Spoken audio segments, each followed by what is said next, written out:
Allez, salut à toutes et à tous les amis, avec ce dernier numéro de Mad Movies, 401e numéro, ouais. Avec en couverture Scream 7, septième volet de la saga Scream, voilà. Réalisé par par tonton Kevin Williamson, hein.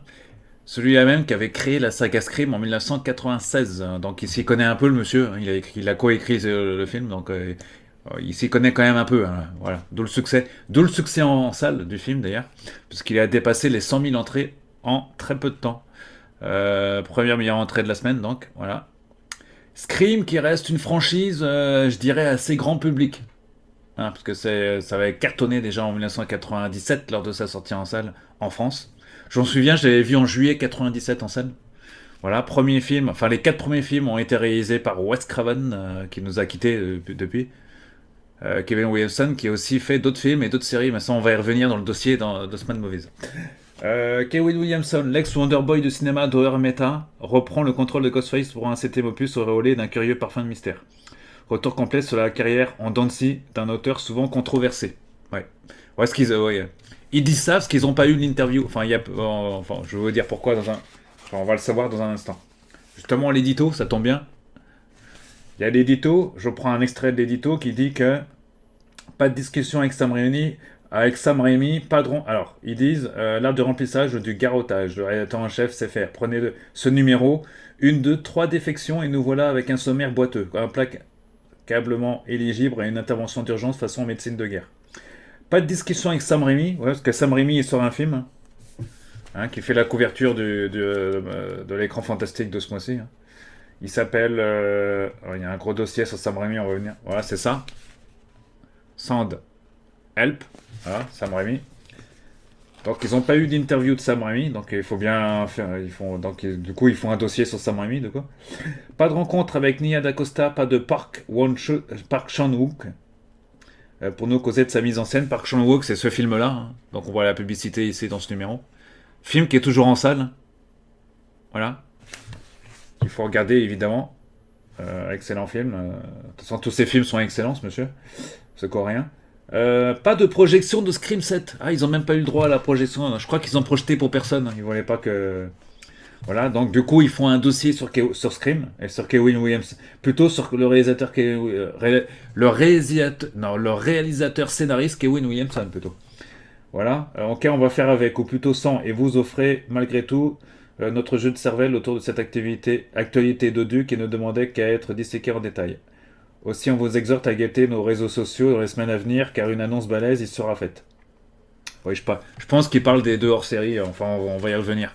Alors, Scream numéro 401, qui est quand même mieux que le numéro 400, hein, comme quoi, faut pas attendre un chiffre rond pour que le numéro soit... Bon, le numéro précédent était quand même pas mal, mais celui-ci, quand même, il y a quand même Scream 7 en couverture, donc on est sur un film, quand même, un blockbuster slasher horreur grand public, quand même, donc très grand public, parce que c'est un film c'est une franchise qui a quand même cartonné en France et aux États-Unis, évidemment.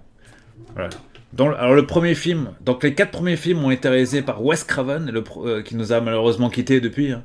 Et le premier film était sorti en juillet 97, je m'en souviens, je l'avais été le voir en salle. Et Pilou, j'avais été le voir en salle et j'avais 20 ans et un mois à l'époque. Et c'était mon cadeau d'anniversaire. Mais j'avais bien... Je me suis dit, ça va être un carton et on en est au bout de 7. Voilà, 7 films qui sont... Les 7 films sont pas nuls. Voilà, il y en a qui sont mieux que d'autres. Hein, tout le monde dit que le 4 c'est le meilleur, etc. Bon, le 6 il était moyen, mais il se regarde quand même. Et le septième, il y a mes avis sur Facebook, hein, je ne veux pas vous dire mon... Mais le septième, j'ai plutôt bien aimé le septième. Voilà. J'ai plutôt... Ça reste dans la veine même des 4 premiers. Voilà, donc. Alors ici, on nous annonce un numéro zombie, justement. Indémodable, inarrêtable, inusable, infatigable. Ouais, les zombies, bah oui, ça meurt jamais, hein. Un classique best-of épais et délicieux. Et ça sera en vente en mars. Voilà, bon, c'est pas encore... J'ai pas la date de sortie, mais ça sortira 132 pages. Ça sera en librairie et donc en kiosque aussi, hein. Classic Mad Movies Collection Best of. En vente aussi dans les Fnac. Parce que il y a pas longtemps, j'étais à la Fnac et j'ai vu des hors-séries sur. J'ai vu des bouquins sur l'écran fantastique et sur Mad Movies. Le sommaire ici. Voilà. On va pas trop s'y attarder. Alors ce numéro est encore en vente pendant au moins toute la semaine. Si vous pouvez vous procurer en kiosque. Il est en vente au moins jusqu'au milieu de la semaine prochaine, je pense. Date. Parce que le dernier numéro, là, il était sorti le 12. Il était sorti le 12 hein, sur toute la France. Donc le 12 février. Donc voilà. Allez. La rubrique VOD Bordello, comme d'habitude, avec une image d'une série qui s'appelle Spartacus, la maison d'Arthur. Bon, c'est assez moyen quand même. Voilà, donc qu'est-ce qu'il y a? Voilà, dans cette partie Spartacus. Bon, forcément, ils n'ont pas aimé les Grands Fantastiques. Enfin, personne, enfin, qui va aimer cette série, mais bon. Voilà. Dans le scénario se limite à très peu de choses, on va dire. Voilà, on parle de tout cette semaine, hein, ce mois-ci. Voilà, ici une photo de The Fix, un film Paramount Plus. Il y a Monster Summer avec Sylvester Stallone, Donald Trump. Attends, un an, oui, John Voight, Mel Gibson. C'est mieux que Stranger Things, ils disent, dans leur sujet. Et il y a dans The Fix, comme je disais, Paramount Plus. Voilà. Bon. Ensuite, on a la rubrique de Monsieur le Fourmilier. La mère et l'assassin. Bon. Un film qu'il faut revoir, apparemment. Ah non, c'est une série, apparemment. Une série bientôt diffusée sur France 2 avec Hélène de Fougerolles. Voilà, donc je vous laisserai lire ça dans les... Voilà. Pourquoi il faut revoir Les jours et les nuits de Sheena Blue? La réponse dans l'écran fantastique. Dans le Mad Movies, pardon. Ensuite, ici, on a là les avis chiffrés, comme d'habitude. Voilà. On va prendre des extraits. 28 ans plus tard, le temple des morts que je n'ai pas vu encore. Je me réserve de le voir quand il va sortir en Blu-ray. Bernard Lof... Alors, là, c'est noté de 0 à 6. 0, c'est nul, d'accord? Et 6, c'est chef-d'œuvre. Et entre les deux, bon, vous avez très mauvais, mauvais, moyen, bon ou très bon. Voilà. Bernard Le Fourmilier, il a mis 6, chef-d'œuvre. Et chaque fois, ils mettent des commentaires dans ce petit tableau, hein, assez court, parce qu'il faut faire une phrase. Bernard qui met Samson et sa trompe phallique sur Duran Duran qui m'a fait beaucoup d'effets. Ouais. Apparemment, c'est le seul film du mois qui lui a fait des effets, parce qu'après, il met que des zéros. Vous voyez, tous les autres films, il a mis des zéros partout. Voilà, on a Cédric Day qui a mis un peu comme si Mel Gibson avait réalisé un film païen sur Iron Maiden. 5, c'est très bon hein, quand même. Voilà, ils ont mis tous des bonnes notes hein, sur ce film. Je prends Avatar là de feu. Avatar, alors la meilleure note, Alexandre Poncet, un accomplissement à tous les niveaux pour James Cameron, c'est dire. Fausto Faciolo, rédacteur en chef aussi du magazine, Cameron nous terrasse sur la forme, mais bégaye tristement sur le fond. 4 c'est bon. Voilà, et Monsieur le Fourmilier qui, je rappelle, a mis 0 à tous les autres films du mois. Donc il a mis le jour au Cameroun faire aussi bien que Valérien n'est pas encore arrivé. D'accord, bon, oui. Retour à Silent Hill. Ils n'ont pas mis des bonnes... Ah si, j'ai un 5 là de Fausto, il a mis du romantisme noir à l'état pur. On a un 5 aussi pour Gilles Esposito, cet homme s'est entré dans un cauchemar, on a bien fait de l'inviter, 5 il a mis. Une adaptation idéale du jeu Silent Hill 2 pour Alexandre Poncet, 4,5. Sacha Rosset qui met 1 sur 1, c'est très mauvais. C'est pas nul mais c'est très mauvais, hein, quand même au-dessus. Une compile ratée de cutscenes de récentes remakes de Silent Hill 2. Voilà. Et pour Bernard Le Fourmilier, j'aurais préféré Retour chez Benny Hill. Ah, elle est bonne celle-là. 0 évidemment. 0 pour Sand Help. Ça, c'est les films de Sam Raimi. Donc j'ai vu la bonne annonce, mais ça m'a pas hypé plus que ça. Hein. Pourtant, d'habitude, Sam Raimi, moi, ça me hype. Mais là, ça m'a pas trop. Sur une île, bon, ouais, bon, après, c'est rien de formidable. Hein. Ça a déjà été fait. Ça a été. Le couple qui tombe sur une île, qui tombe sur son. Enfin, la fille qui tombe sur son employeur, on va dire, celui qu'elle est reconnue. Et qui après va le torturer, enfin ça va devenir un film d'horreur. Ça ils l'ont fait 150 000 fois au cinéma, mais bon. Et ça reste pour moi scénaristiquement. Après le film peut être bien, hein. C'est du Sam Raimi, mais bon. Donc Bernard Le Fourmilier qui a mis 0. Je préfère le Lagon Bleu pour des raisons que je ne peux pas évoquer ici, évidemment. Ouais. Alors moi j'aurais peut-être pas mis 0 quand même, parce que je sais pas si c'est quand même crade pour mettre un 0. J'aurais peut-être mis, si j'aurais pas aimé, j'aurais mis 2 ou 3. Hein. J'aurais peut-être mis moyen. Alexandre Poncet, s'il n'a pas de subtilité de Park Chan-wook, ouais, ce qui sort un film en même temps que que le film de Sam Raimi. Raimi pousse le même cri de colère. 5. Rachel Adams, c'est formidable, le film les moins pour Gilles Esposito. Ouais, voilà. Donc voilà. Donc c'est marrant de regarder ce tableau des rédacteurs du magazine. La grosse rubrique de Mad Movie, c'est bien sûr Cinéphage. Et on a une sélection de films sortis en janvier, début février. Avec ici The Grand Master. Oui, ouais, The Grand Master. Alors ils ont mélangé tout ce qui est cinéma, VOD, tout ça. Hein. Tout est mélangé dans le même... voilà. Là où d'autres magazines vont plutôt séparer. On a Alter Ego en cinéma. Il y a Anaconda. Anaconda qui, à la fin, ils mettent pire. L'Anaconda qui, bien sûr, n'est plus en animatronique, mais en CGI, ne fait son apparition que pour relancer la machine du temps à autre et ne réussit qu'à encore plus noyer le moteur. Bon, évidemment, ils n'ont pas aimé. Je pense que peu de monde a aimé le film. Voilà, ça reste quand même un film qui est sorti le 31 décembre, qui reste assez moyen. Hein. Koh-Lanta, qu'est-ce qu'ils disent? On sourit parfois, mais on rit jamais devant ce barou exotique filmé comme un épisode de Koh-Lanta qui tombe dans le piège qu'il s'est lui-même tendu. Car il devient précisément ce qu'il entend dénoncer en fonçant le clou avec des caméos d'Ice Cube et J-Lo. Une ressucée cynique en roue libre d'un long métrage qui n'était déjà plus bien fameux, mais qui avait le mérite d'être généreux. Voilà, et pire, et je vous ai déjà dit. Ouais, donc c'est pas le film de Anaconda qu'il faut ce mois-ci. S'il y a un film qu'il faut pas regarder, c'est bien sûr Anaconda. Voilà, on enchaîne avec d'autres films ici. The Ugly. Voilà, c'est au cinéma a priori. The Rip.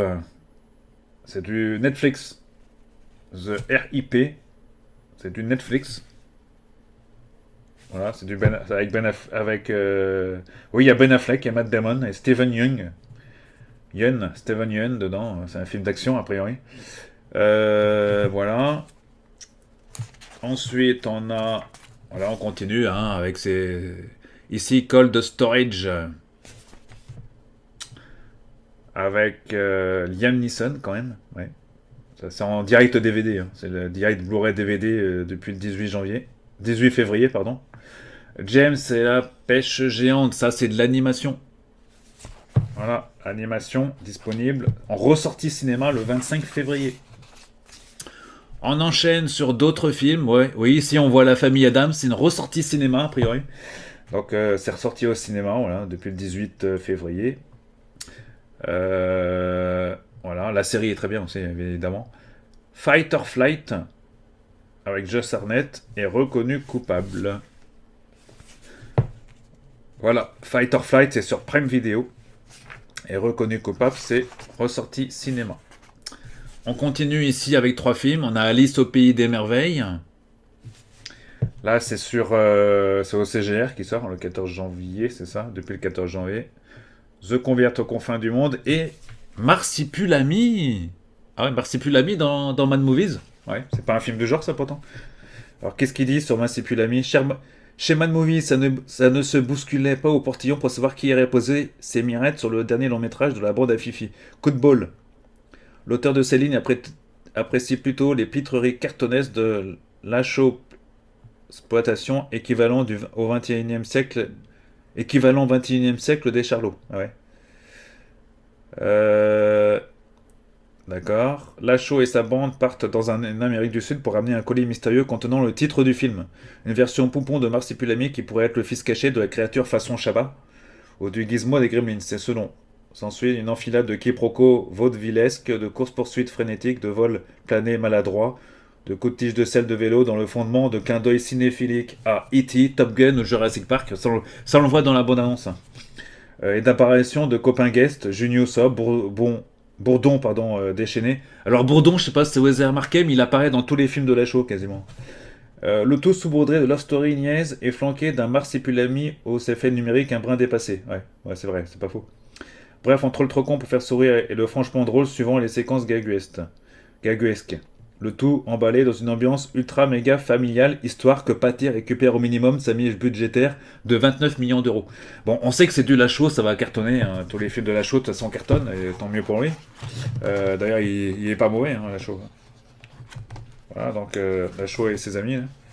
Marsupilami en salle depuis le 4 février. Et on retrouve aussi Jamel Debbouze dans le film. Évidemment, Jamel Debbouze avait joué dans le premier, dans l'autre épisode, Marsupilami.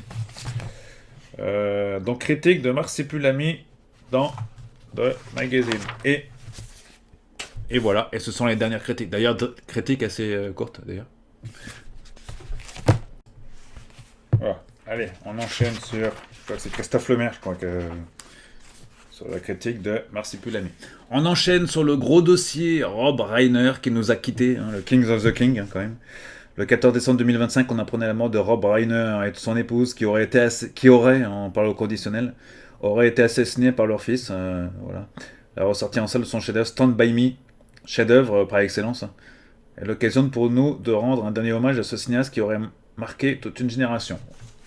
Voilà, donc on revient sur, c'est une image du film culte, culte, chef-d'œuvre, tout ce qu'on veut, c'est un chef-d'œuvre, film culte. Stand By Me, évidemment. Ici, donc un hommage complet avec des photos de ses films. Il a aussi réalisé le film Misery, mais aussi Princess Bride, pour citer que quelques films cultes.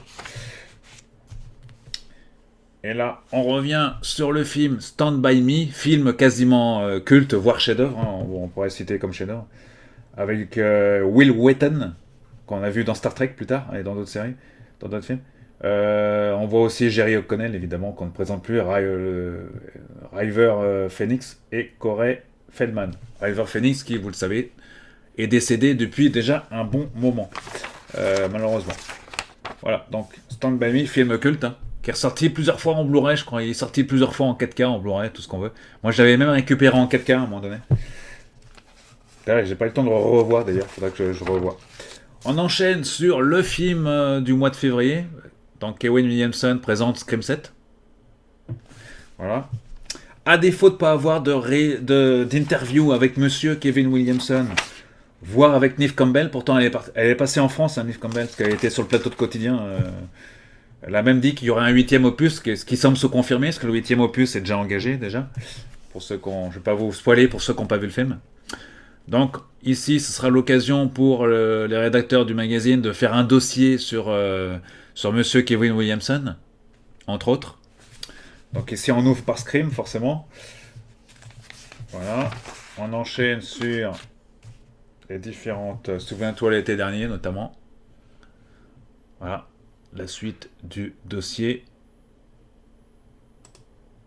Kevin Williamson.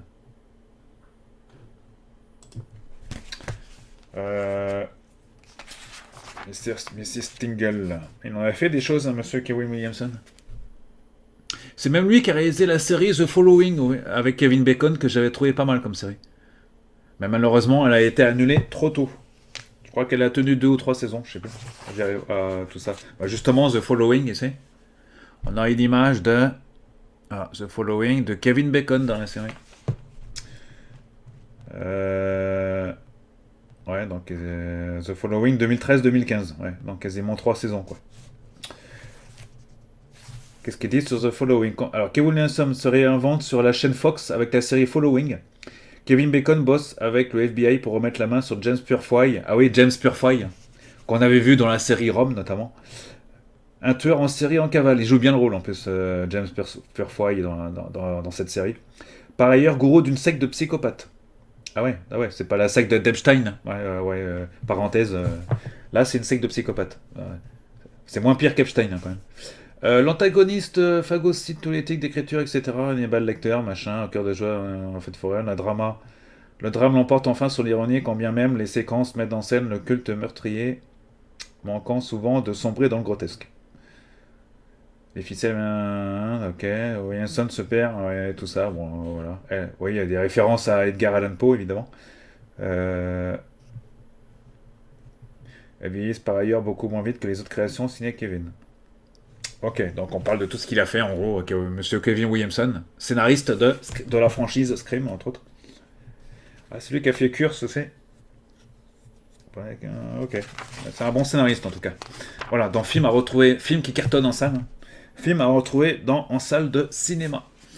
On enchaîne sur le film de Sam Raimi du mois, ça s'appelle Sand Help. Voilà, c'est pas le, ce sera peut-être pas le film de l'année, mais bon, voilà, il y a un bon scénario en tout cas. Pour moi, ça m'a pas plus hypé que ça.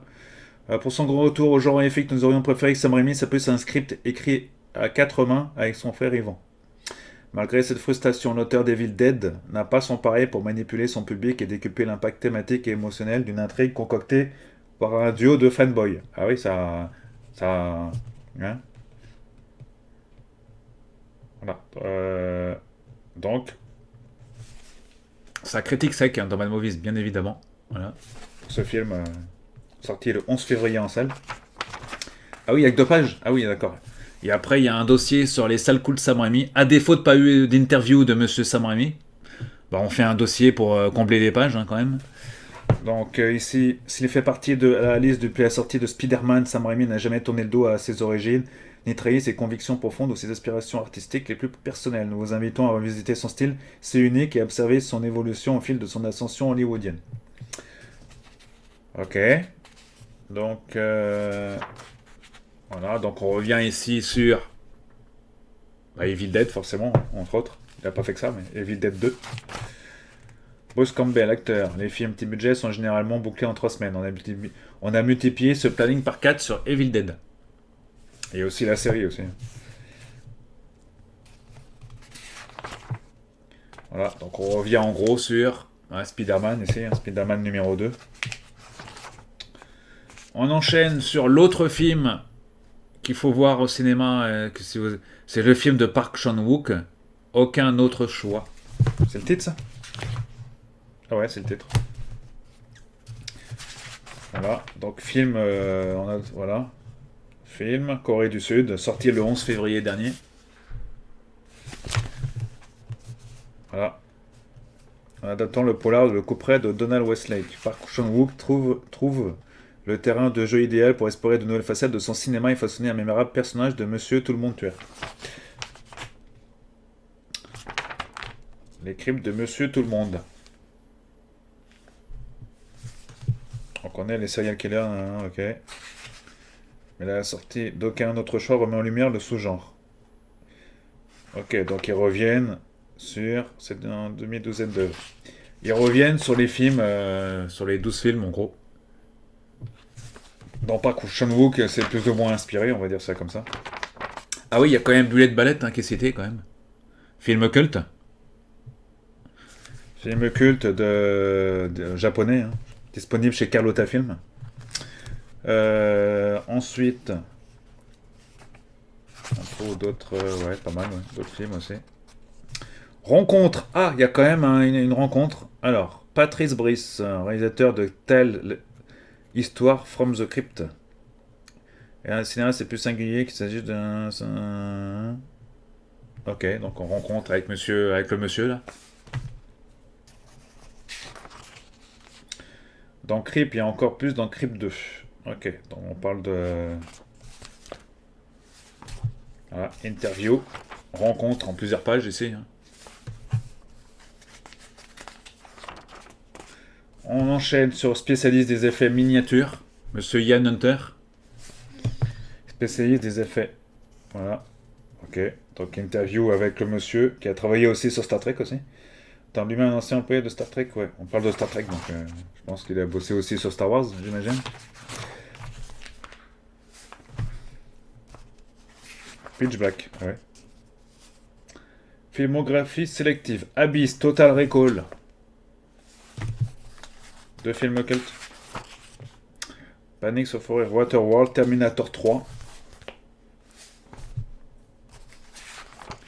Ok, La Guerre des Mondes, Inception, The Dark Knight Rise. Voilà, tout ça à retrouver dans... Voilà. Ensuite, on a la partie magazine, comme d'habitude. Voilà, tout le reste. Voilà, dans le jeu vidéo, il n'y a pas grand-chose. Hein, on va pas trop... Le DVD Mat du mois, ici. Freaked. Voilà, c'est du série B, hein, je ne dis pas de bêtises. Ouais, c'est du série B. 88, hein, quand même. Parodiant Massacre à la tronçonneuse. Ah ouais, faudra voir ça, ouais. Alors moi, j'achète pas de Mad Movies avec le DVD. Hein. Bon, il faudrait pourtant que j'essaye de regarder ce film. On enchaîne sur la rubrique de Pascal Francex ou Franquet, je sais pas comment on dit. Voilà, ici. Avec L'incinérateur de cadavres. Un film de 69, hein, quand même. One shot, un plan, ici. On reprend le film Robocop. Voilà. Un plan, un champ avec le film Robocop. Film culte. De Paul Verhoeven, évidemment. Voilà, la BD à la fin, comme d'habitude. Voilà. Récupérer son magazine. Zone très libre avec les pages d'abonnement, comme d'habitude. Et le choix de Dr Angelier à la fin. Voilà. Et un placement de produit pour le film Retour à Silent Hill. Ouais. Beau, puissant, terrifiant, un modèle adaptation Mad Movies. Mad Movies Scream 7, voilà, donc on n'a pas beaucoup de choses sur Scream 7, mis à part une grosse rétro sur Kevin Williamson. Ça va, parce que jusqu'ici, c'est quand même Wes Craven qui avait quand même qui était sur le. C'est Wes Craven qui était un peu adulé hein, depuis. Donc là, c'est Kevin Williamson, c'est quand même celui qui a écrit la saga Scream quand même. Voilà. Donc il était temps qu'on fasse quand même un dossier sur le Kevin Williamson. Même si je me demande si ça n'a pas déjà été fait dans un magazine d'ailleurs. Dans l'écran fantastique ou dans Mad Movies. Septième Scream, on attend le huitième qui devrait sortir dans 2 ans, je pense. Donc d'ici rendez-vous en 2028 pour le huitième opus de Scream. D'ici là, vous pouvez toujours vous remater les 7 premiers films si c'est pas déjà le cas, parce qu'il y en a beaucoup qui connaissent que le premier, mais ils connaissent pas les autres films. Donc il y a un coffret des 6 films en vente à la Fnac hein, ou à Amazon. C'est les 6 premiers films, ça coûte à peu près 50 euros, 50 balles les amis. Donc procurez-vous ce coffret si vous voulez, ou c'est disponible. Hein. RTL 9 repasse tout. Alors c'est pas précisé, mais RTL 9 là cette semaine, il repasse tous les films Scream chaque semaine. Donc là on est le 2 mars. Là il y a le Scream 2 qui passe cette semaine. Je crois que c'est ce soir. Je crois il me semble que c'est ce soir ou demain soir. Je sais plus. Regardez vos programmes télé. Et ils rediffusent le Scream premier. Voilà. RTL 9 va repasser tous les films. Je sais pas jusqu'à quel numéro ils vont les repasser. Hein. Mais en tout cas, et là, toutes les semaines, ils vont repasser un Scream sur le lundi ou le mardi soir, je sais plus. Voilà. Mais je crois que c'est le lundi soir, il me semble. Voilà, donc Mad Movies numéro 401 en vente en kiosque. Voilà. Hommage à Rob Reiner surtout. Et un très gros dossier sur Kevin Williamson, j'ai envie de dire, non pas sur Scream, mais c'est plus sur Kevin Williamson le dossier. Voilà. Voilà, donc Mad Movies. Allez, on se retrouve pour l'écran fantastique. Très vite.